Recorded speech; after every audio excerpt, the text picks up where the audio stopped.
Hello అండి, నమస్తే. Welcome to విజయ మా ఊరు ఆడియో బుక్స్ ఛానల్. నేను విజయలక్ష్మిని. ఫ్రెండ్స్, కథా స్రవంతిలో ఈరోజు మీకు వినిపిస్తున్న కథ గాంధీజీ సాక్షిగా, శ్రీమతి సుమా కైకాల గారి కథ. ఉషా సంగీతం దీపావళి కథల పోటీలో తృతీయ బహుమతి పొందిన ఈ కథ గాంధీజీ సాక్షిగా ఇప్పుడు మీకు ఆడియోగా వినిపించబోతున్నాను. మరి కథలోకి వెళ్లే ముందు ఒక చిన్న రిక్వెస్ట్ అండి. ఆడియో పూర్తిగా వినండి. నచ్చితే గనక తప్పకుండా లైక్ చేయండి. అలాగే మీ కమెంట్స్ కూడా నాకు తెలియచేయండి.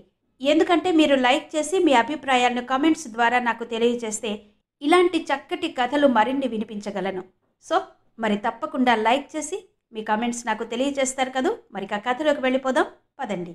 గాంధీజీ సాక్షిగా, శ్రీమతి సుమా కైకాల గారి కథ.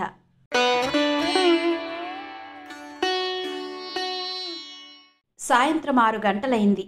వెంకమ్మ వసారాలో నిలబడి వీధి చివరికి చూపులు సారిస్తోంది. దాదాపు అరగంట నుండి కొడుకు కోసం ఎదురు చూపులు చూస్తోంది. రోజు 5 గంటలకల్లా ఇంటికొచ్చేవాడు. ఈరోజేంటి ఇంత ఆలస్యమైంది?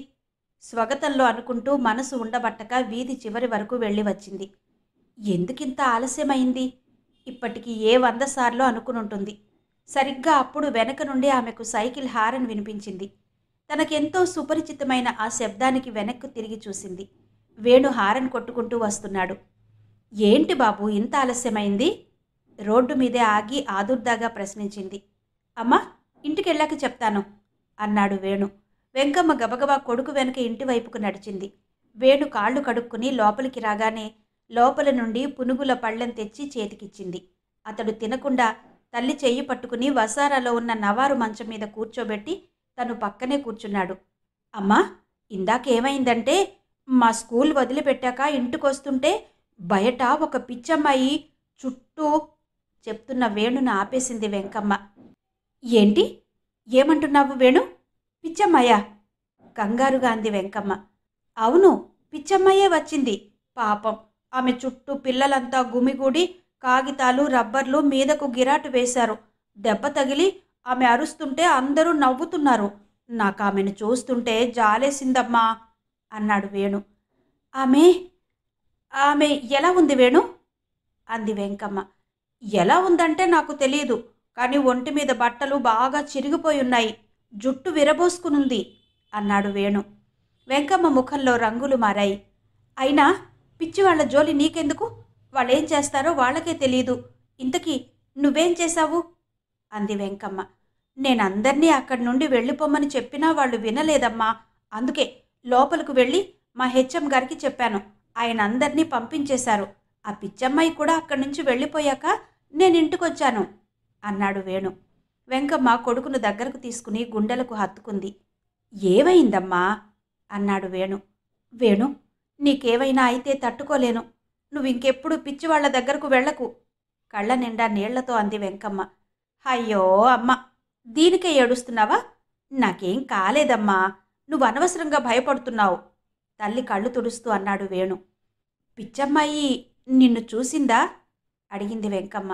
ఓ, చూసింది. తను ఏదో ఏదో మాట్లాడుతుంది. నాకొక్క ముక్క కూడా అర్థం కాలేదు అన్నాడు వేణు.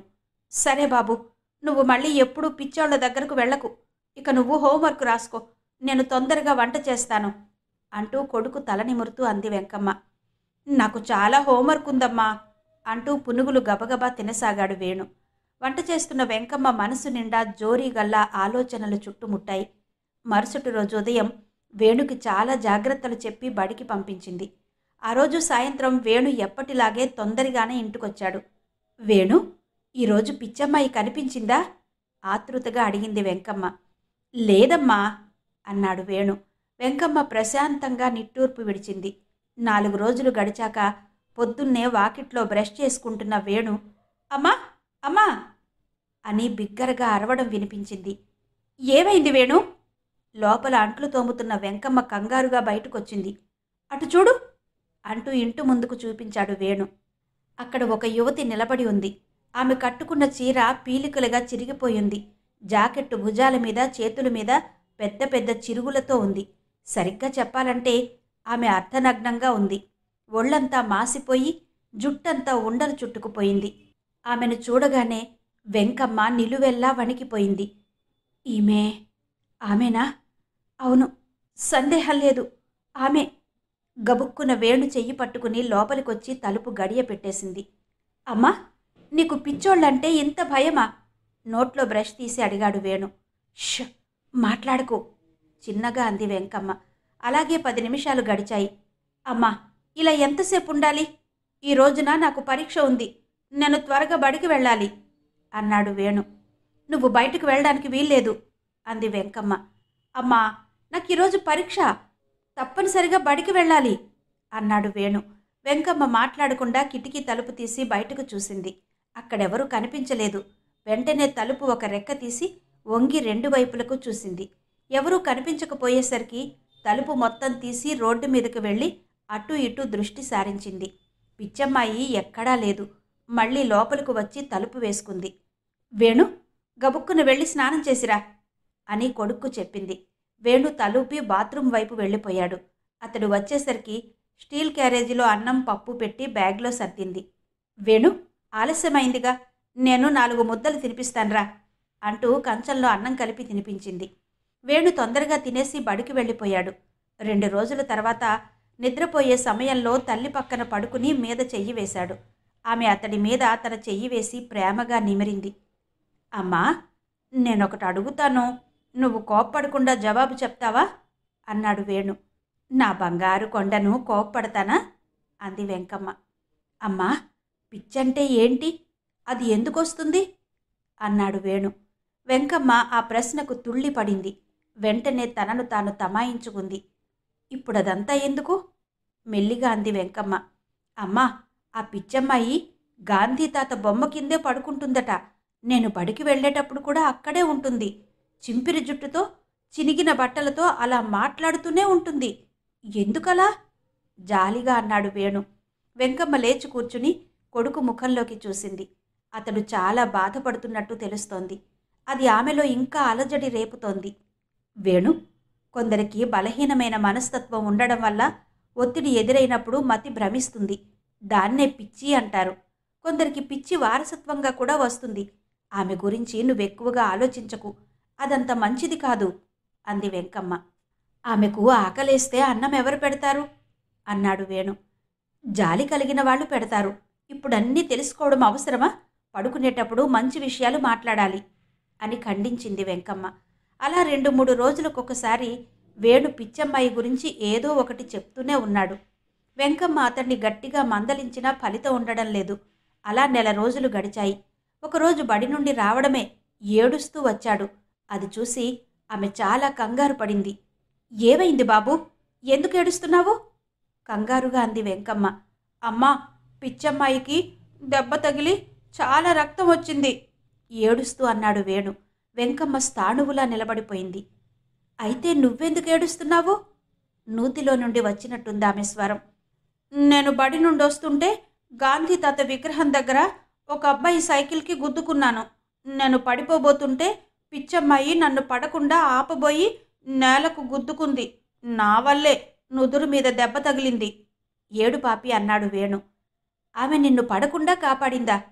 నువ్వు చెప్తుంది నిజమేనా? కళ్ళు పెద్దవి చేసి అడిగింది వెంకమ్మ. నిజమే చెప్తున్నాను అన్నాడు వేణు. ఆమె నిన్ను పట్టుకుందా అంది వెంకమ్మ. అవును, 2 చేతులతో లాగింది అన్నాడు వేణు. ఆమె వేణుని దగ్గరకు లాక్కుని గుండెలకు హత్తుకుంది. నువ్వు రేపటి నుండి గాంధీ తాత బొమ్మ వైపు నుండి బడికి వెళ్లకు నాన్న, చుట్టూ తిరిగి వెళ్ళు అంది వెంకమ్మ. వేణు జవాబు చెప్పకుండానే నిద్రలోకి జారుకున్నాడు. ఆమె ఇక్కడ కూడా గాంధీ తాత విగ్రహం దగ్గరే ఉంటుందా? ఎంత చిత్రం! వెంకమ్మ ఆలోచిస్తూ కొడుకును మరింత దగ్గరగా లాక్కుంది. వెంకమ్మ మరుసటి రోజు వేణు బడికి వెళ్ళాక గాంధీ తాత విగ్రహం దగ్గరకు వెళ్ళింది. అక్కడెవరూ లేరు. కొంచెం దూరం వరకు అటు ఇటు వెతికింది. అయినా లాభం లేకపోయింది. తిరిగి ఇంటికి వచ్చేస్తుంటే నుదుటి మీద కట్టుతో పిచ్చమ్మాయి ఎదురైంది. అంతే, ఆమెను చూస్తూ కదలకుండా అలాగే నిలబడిపోయింది. ఎవరో పుణ్యాత్ములు ఆమె నుదుట కట్టు కట్టించారు. నిజానికి ఆ దెబ్బ ఆమెకు తగలడానికి కారణం వేణునేగా. మరి తానెందుకు ఆమెకు కృతజ్ఞతలు తెలపడం లేదు? ఒక్క అడుగు ముందుకు పడడం లేదు. పెదవి కదలడం లేదు. అంతలో ఆమె తన దగ్గరకు రావడం చూసి ఇంకా కంగారు పడింది. ఈమెకు నేను తెలుసా? తెలీదు కదా. తనకు నేనెవరో తెలీదు. కానీ ఆమె తనకు తెలుసు. ఒకవేళ తెలుసుకుందా? ఇప్పుడేం మాట్లాడుతుంది? నేను పరిగెత్తనా? నన్ను పట్టుకుంటుందా? వెంకమ్మ ఆలోచనల్లో ఉండగానే పిచ్చమ్మాయి వచ్చి చెయ్యి పట్టుకుంది. నువ్వు తిన్నావా? అడిగింది పిచ్చమ్మాయి. వెంకమ్మ తిన్నాను అన్నట్టుగా తల ఊపింది. నీకు జ్వరం తగ్గిందా? ఆస్పత్రికి వెళ్దాన్రా అని చెయ్యి లాగింది పిచ్చమ్మాయి. నేను రాను. చెయ్యి లాక్కుంది వెంకమ్మ. ఇదిగో ఈ బిళ్ళ వేసుకో అంటూ కిందికి వంగి రాయి తీసిచ్చింది పిచ్చమ్మాయి. వెంకమ్మ మాట్లాడకుండా తీసుకుంది. పిచ్చమ్మాయి జుట్టు పీక్కుంటూ బిగ్గరగా నవ్వింది. అంతలోనే పెద్దగా ఏడుపు మొదలుపెట్టింది. అది చూసి వెంకమ్మ అక్కడి నుండి పరుగులాంటి నడకతో ఇంటికి దారితీసింది. అమ్మా, రేపు నాకు బడికి వెళ్ళేటప్పుడు ఒక అరటిపండివ్వు పడుకునే ముందు అన్నాడు వేణు. ఎందుకు? బడిలో తింటావా? అంది వెంకమ్మ. కాదు, పిచ్చమ్మాయికి ఇస్తాను. నేనే కాదు, మా స్నేహితులు కూడా ఏదో ఒకటి ఆమెకు తినడానికి ఇస్తున్నారు. నిన్న గోపి వాళ్ళ అమ్మ చీర తెచ్చిచ్చాడు అన్నాడు వేణు. పిచ్చోళ్లతో స్నేహం ఏంటి వేణు? కోపంగా అంది వెంకమ్మ. అది స్నేహం కాదమ్మా. ఎవరు పెట్టకపోతే ఆమెకు ఆహారం ఎలాగా? పాపం, మేమేదిచ్చినా తినేస్తుంది. ఇవ్వకపోయినా ఏమీ అడగదు అన్నాడు వేణు. వేణు, ఎన్నిసార్లు చెప్పాలి పిచ్చమ్మాయి దగ్గరకు వెళ్ళొద్దని? గట్టిగా అరిచింది వెంకమ్మ. అమ్మా, ఆమె నన్ను కొడుతుందని నీకు భయం వేస్తుందా? ఆమె చాలా మంచిది. మేము రోజు కాసేపు ఆమె దగ్గర ఉంటున్నాం. తను ఎవరిని ఏమీ అనదు అన్నాడు వేణు. నోరు మూసుకో. ఇంకోసారి ఆ పిచ్చిదాని దగ్గరకు వెళ్తే ఊరుకోను అరిచింది వెంకమ్మ. వేణు జవాబు చెప్పకుండా పడుకున్నాడు. వేణు ఆమె పట్ల జాలి పెంచుకుంటున్నాడు. ఇదే రేపు విడదీయరాని బంధంగా మారుతుందేమో. వేణుని ఎలా ఆపడం? బుర్ర బద్దలు కొట్టుకుంది వెంకమ్మ. మరికొద్ది రోజులు గడిచాయి. ఒక రోజున జోరున వర్షం కురుస్తోంది. వేణు బడి వదిలిపట్టి చాలాసేపైనా ఇంకా రాలేదు. వెంకమ్మ కాలు కాలిన పిల్లిలా ఇంట్లోకి వసారాలోకి తిరుగుతోంది. 6:30 గంటల సమయం అవుతోంది. వేణు ఇంకా రాలేదు. వర్షం కురుస్తూనే ఉంది. వెంకమ్మ మనసులో ఏదో ఆలోచన మెదిలింది. అలమరా మీద ఉన్న గొడుగు తీసుకుని తలుపుకి తాళం వేసి గాంధీ విగ్రహం వైపు బయలుదేరింది. అక్కడ ఎవరూ లేరు. అక్కడే నిలబడి చుట్టూ చూస్తోంది. ఇంతలో అమ్మా అనే పిలుపు వినిపించింది. ఆమె అటూ ఇటూ చూస్తే పక్కనే ఉన్న దుకాణం ముందున్న చిన్న కప్పు కింద 4 పిల్లలు వాళ్ల మధ్యలో పిచ్చమ్మాయి నిలబడున్నారు. అది చూసేసరికి ఆమెకు కోపం తారాస్థాయికి చేరుకుంది. గబగబా అటుకేసి అడుగులు వేసింది. వేణు, వానలో ఇంటికి రాకుండా ఏంటిక్కడ? ఆమె కోపం స్వరంలో ప్రతిధ్వనించింది. వేణు అమ్మ కోపం చూసి భయపడ్డాడు. అమ్మా, మరే మరే తడబడ్డాడు వేణు. ఆంటీ, ఇందులో వేణు తప్పేమీ లేదు. బడి వదిలాక ఈ ఆంటీకి యాపిల్ ముక్కలు ఇద్దామని వచ్చాము. ఉన్నట్టుండి పెద్ద వర్షం వచ్చింది. ఆంటీకి మొన్న వేణుని కాపాడినప్పుడు దెబ్బ తగిలింది కదా, అప్పట్నుండి జ్వరం వచ్చింది. ఇప్పుడు ఒళ్ళు బాగా కాలిపోతుంది. తడిస్తే జ్వరం ఎక్కువ అవుతుందని ఆంటీని ఇక్కడికి తీసుకొచ్చి కాపలాగా ఉన్నాము అన్నాడు అక్కడున్న పిల్లల్లో ఒక అబ్బాయి. ఆ పిచ్చిదానికోసం మీరింటికి వెళ్లకుండా ఇక్కడ కాపలా కాస్తున్నారా? ఇంట్లో వాళ్ళు మీకోసం ఎదురు చూస్తారని తెలీదా? ఇక ఇంటికి వెళ్ళండి. వేణు, ఇంటికి వెళ్దాం పద కోపంగా అరిచింది వెంకమ్మ. అమ్మా, నువ్వందరికీ సాయం చెయ్యాలని చెప్పావు. మరేంటి ఇప్పుడిలా కోపంగా మాట్లాడుతున్నావు అన్నాడు వేణు. ఎక్కువగా మాట్లాడుకు వేణు అంది వెంకమ్మ. పిల్లలంతా ఒకరి ముఖాలు మరొకరు చూసుకున్నారు. వేణు తల వంచుకుని ముందుకొచ్చాడు. మీరు కూడా మీ ఇళ్లకు వెళ్ళండి హుంకరించింది వెంకమ్మ. ఆంటీ, వర్షం తగ్గే వరకు మీరిక్కడే ఉండండి పిచ్చమ్మాయితో చెప్పి అక్కడి నుంచి బయలుదేరారు మిగిలిన వాళ్ళు. దారి పొడుగునా తల్లి కొడుకులు ఏమీ మాట్లాడుకోలేదు. వేణు బాగా తడిచిపోయున్నాడు. వేణు, ముందు స్నానం చేసిరా ఇంటికి రాగానే తలుపు తాళం తీస్తూ అంది వెంకమ్మ. వేణు స్నానం చేసి రాగానే తుండుతో తల గట్టిగా తుడిచి అన్నం తినిపించింది. అతడు మాట్లాడకుండా తిన్నాడు. మౌనంగా పక్క మీదకు వెళ్ళి దుప్పటి కప్పుకుని పడుకున్నాడు. వేణుకి కోపం వచ్చిందని ఆమెకు అర్థమైంది. వస్తే రాని, ఇక ముందు ఆ పిచ్చిదాని దగ్గరకు వెళ్లకుండా ఉంటాడు అనుకుంటూ వెళ్ళి పక్కనే పడుకుంది. ఆంటీ, పాపం, మీకు జ్వరం వచ్చింది. ఆంటీ, ఆంటీ అర్ధరాత్రి వేళ కలవరిస్తున్నాడు వేణు. వెంకమ్మ గబుక్కున లేచి కూర్చుని వేణు, వేణు అంటూ తట్టి లేపింది. వేణు కళ్ళు తెరవలేదు. అతడి ఒళ్ళు వేడిగా కాలిపోతుంది. ఆంటీ, ఆంటీ, తడిచిపోతున్నారు అంటూ మళ్లీ కలవరిస్తున్నాడు. వెంకమ్మ ఆ మాటలు విని అంతులేని అలజడికి లోనైంది. వేణు, వేణు లేనన్నా అంటూ మళ్ళీ తట్టింది. వేణు కళ్ళు తెరిచి చూసి మళ్ళీ మగతగా కళ్ళు మూసుకున్నాడు. వెంకమ్మ జ్వరం బిళ్ళ తెచ్చి బలవంతంగా కూర్చోబెట్టి నోట్లో వేసి నీళ్లు పోసింది. తర్వాత పడుకోబెట్టి పక్కన కూర్చుని తడిగుడ్డతో ఒళ్లంతా తుడుస్తూ కూర్చుంది. కళ్ళు తెరవకుండా అలాగే కలవరిస్తున్నాడు. పిచ్చమ్మాయి దీనస్థితి వేణు మనసుని కదిలించిందని వెంకమ్మకు అర్థమైంది.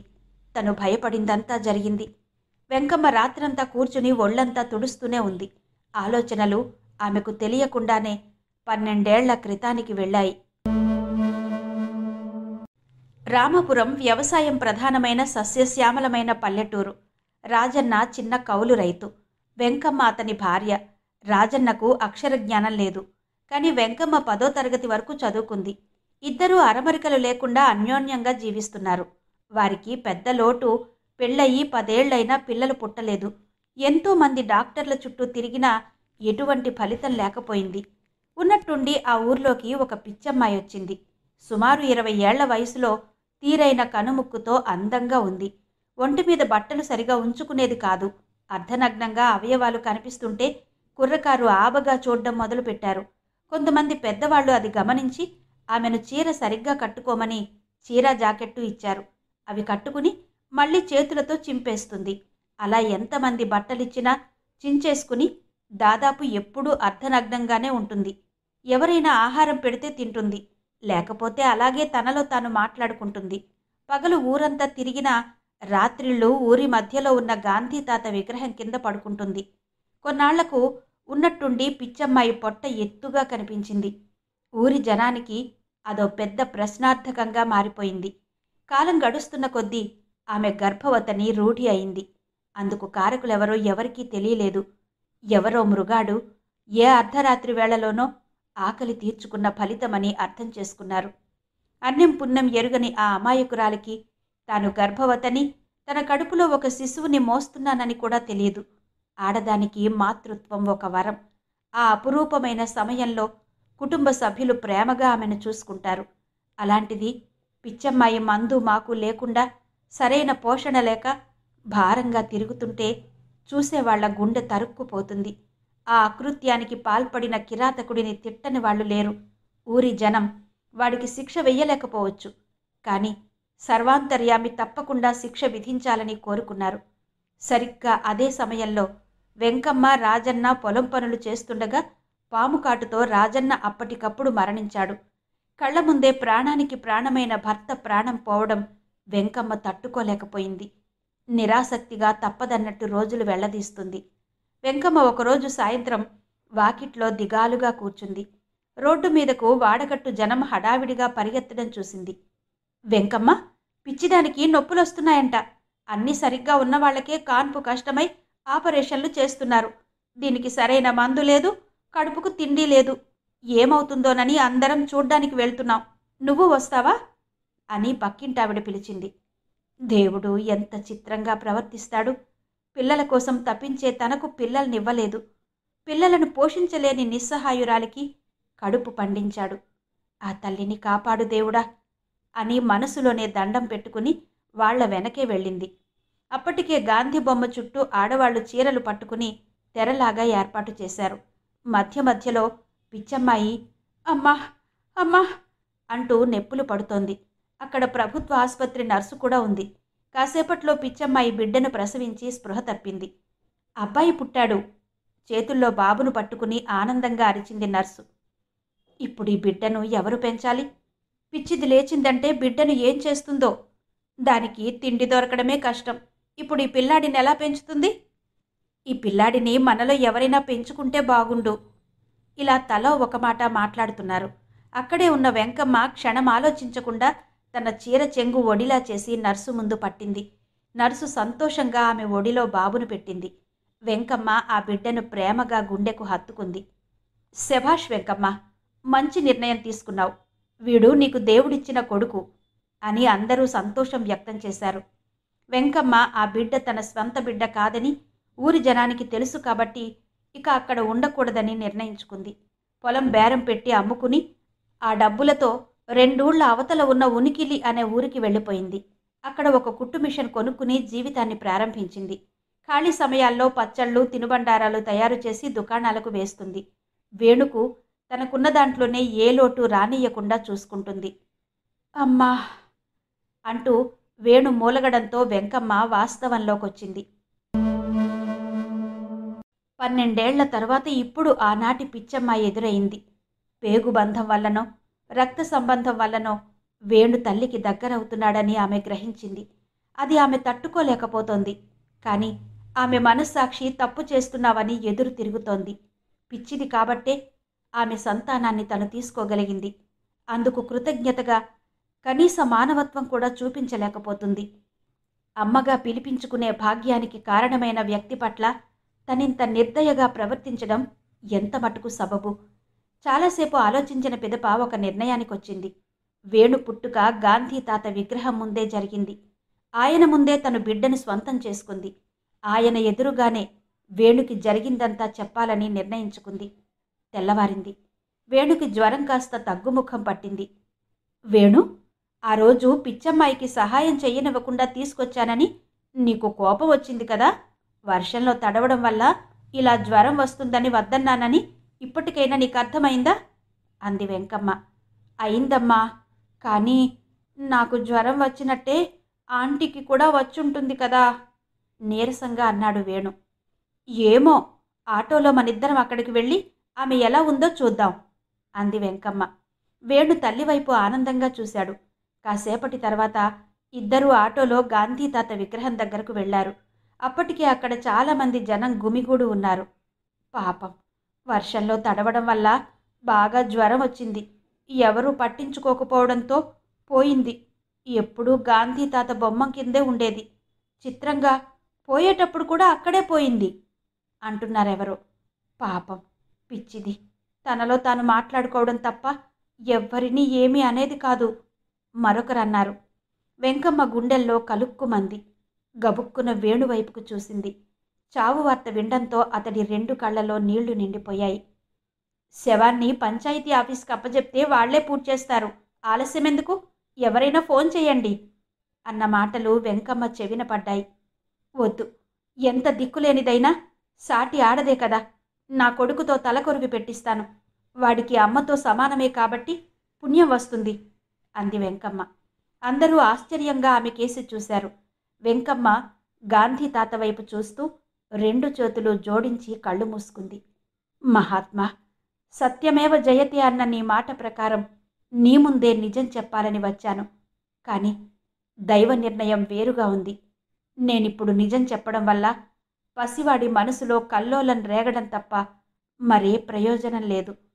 ఎప్పటికీ ఈ నిజం మనిద్దరి మధ్యనే ఉండాలి. నిజం చెప్పలేని ఒక అమ్మను క్షమించు అంటూ దండం పెట్టుకుని కళ్ళు తెరిచిన ఆమెకు గాంధీజీ బోసి నవ్వుతో చూస్తున్నట్టుగా అనిపించింది.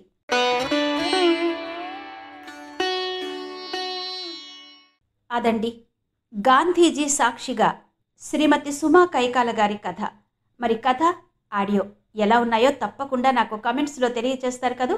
మీ కమెంట్స్ కోసం ఎదురు చూస్తూ మరో చక్కటి కథతో మళ్ళీ కలుసుకుందాం. అంతవరకు సెలవు. నమస్తే.